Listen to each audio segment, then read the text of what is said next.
Hello everyone, नमस्कार सभी को। स्वागत है आप सभी का आपके अपने YouTube प्लेटफॉर्म JRF अड्डा हिंदी मीडियम पे। बहुत सारे जो लर्नर्स हैं कमेंट में पूछ रहे हैं, टेलीग्राम पे भी जो है मैसेज कर रहे हैं कि सर रिजल्ट आने में इतनी देर क्यों लग रही है या अब तक जो है रिजल्ट आ क्यों नहीं रहा है। तो आज इस छोटे सेशन में हम लोग इसी बारे में जो है बात करने वाले हैं। तो चैनल पे यदि पहली बार आए हैं तो चैनल को सब्सक्राइब जरूर कर लीजिएगा। मेरा नाम है योगेश और मैं आप सभी के लिए लेके आता हूँ आपके अपने चैनल JRF अड्डा हिंदी मीडियम पे रोजाना सुबह 9 बजे पेपर 1 की क्लास, जहाँ पे हम लोग मैथ, DI और लॉजिकल रीजनिंग तीनों जो है हिंदी मीडियम में डिस्कस करते हुए चल रहे हैं। बात कर रहे हैं कि सर क्यों नहीं आ रहा रिजल्ट या फिर क्या हमारी एक्सपेक्टेड डेट हो सकती है रिजल्ट आने की। तो देखो, ये सारी बातें करें उससे पहले एक टाइमलाइन जो है आप सभी को बताना चाहूंगा कि सर हमारा जो है आखिरी एग्जाम हुआ 5 सितंबर को, यानी कि एक्चुअल एग्जाम तो हमारे 4 सितंबर तक थे। 5 सितंबर को एग्जाम हुए, जो 2-3 एग्जाम कैंसिल हो गए थे पर्टिकुलर सेंटर्स पे। ठीक है, तो यानी कि मान के चल रहे हैं कि सर 5 सितंबर को हमारा आखिरी एग्जाम था। क्या हुआ, अगली नेक्स्ट 7 सितंबर यानी कि 7 सितंबर को आपकी पहली आंसर की जो है जारी करी गई। और कौन सी आंसर की? जो एग्जाम आपके 21, 22 और 23 अगस्त को हुए थे। ठीक है सर, और चैलेंज करने के लिए जो है 9 सितंबर तक का आप सभी को जो है समय दिया गया। उसके बाद क्या हुआ, वापस से 11 सितंबर आती है और 11 सितंबर को आपकी जो आंसर की है, बाकी के जो हमारे एग्जाम हुए थे 26 अगस्त से 5 सितंबर तक, उन सब की एक साथ जो है आंसर की आप सभी की आ गई थी। और सभी की एक साथ आंसर की आने के बाद जो है 13 सितंबर तक का हमें समय दिया गया आंसर की को चैलेंज करने का।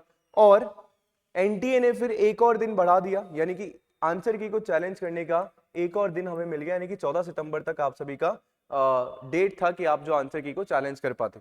ठीक है, ये सारी बातें आप सभी को पता भी है। मैं इसलिए बता रहा हूं क्योंकि रूल हमारा ये बोलता है कि जिस दिन हमारा चैलेंज करने का आखिरी दिन होता है, उस दिन से लेके 15 दिन तक का समय होता है कि आपकी जो फाइनल आंसर की आने के लिए।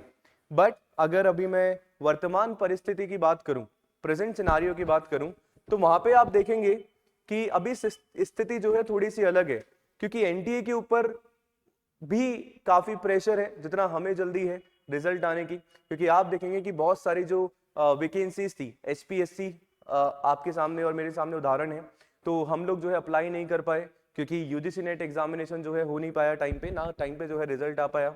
सेम जो PhD एंट्रेंस के लिए जो एग्जामिनेशन दे रहा है नेट का, तो उसका कहीं ना कहीं एडमिशन रुका हुआ है PhD के लिए। सितंबर जो है ऑलमोस्ट हमारा जा चुका है, अक्टूबर शुरू होने वाला है, तो ऑलरेडी हम लोग लेट है। जहां रिजल्ट आपका जुलाई में आना था, वहां हमारा सितंबर अक्टूबर जो है हो रहा है। तो यानी कि 15 दिन से भी कहीं ना कहीं मुझे लगता है कि एनटीए जो है आपसे बहुत कम समय लेने वाला है। 14 सितंबर से अगर 24 सितंबर की बात करूं, यानी कि आज 24 सितंबर, तो 10 दिन तो हमारे हो गए हैं। मान के चलिए कि इस वीक यानी कि 25 से 28 सितंबर तक डेफिनेटली जो है आप सभी को एक अच्छी न्यूज देखने को और सुनने को मिलने वाली है। क्योंकि इस वीक मोस्ट प्रोबेबली चांसेस है कि आप सभी का फाइनल आंसर की आए, और फाइनल आंसर की आने के जस्ट बाद जो है आप सभी का रिजल्ट जो है डिक्लेयर कर दिया जाता है। तो देखो, मैं तो यही बोलूंगा कि आंसर की जो है आपने मैच कर ली है। ठीक है, अगर हो रहा है तो अच्छी बात है, नहीं हो रहा है तो दिसंबर के लिए प्रिपरेशन स्टार्ट कर दो। क्योंकि ऑलरेडी जैसा कि मैंने मेंशन किया, एनटीए के ऊपर भी प्रेशर है ना, उसके ऊपर भी दबाव है कहीं ना कहीं चीजों को सही ट्रैक पे लेके आने के लिए। और दिसंबर का एग्जाम जो है हम लोग ऐसा मान के चल रहे हैं कि दिसंबर फिक्स्ड है। अब जो आगे अगर पीछे कुछ भी होता है वो तो एनटीए की मर्जी है, पर हम लोगों को तो हमारा जो शेड्यूल है उसी तरीके से करना है। हम ये मान के चलेंगे कि दिसंबर में हमारा एग्जाम है और हमारे पास जो है 80 से 90 दिन बीच में बच रहे हैं, और तैयारी जो है हमें अच्छी वाली दिसंबर एग्जाम के लिए करनी है। ठीक है जी, तो इसके अलावा कोई भी आपके डाउट है तो बिल्कुल आप जो है कमेंट सेक्शन में लिख सकते हैं।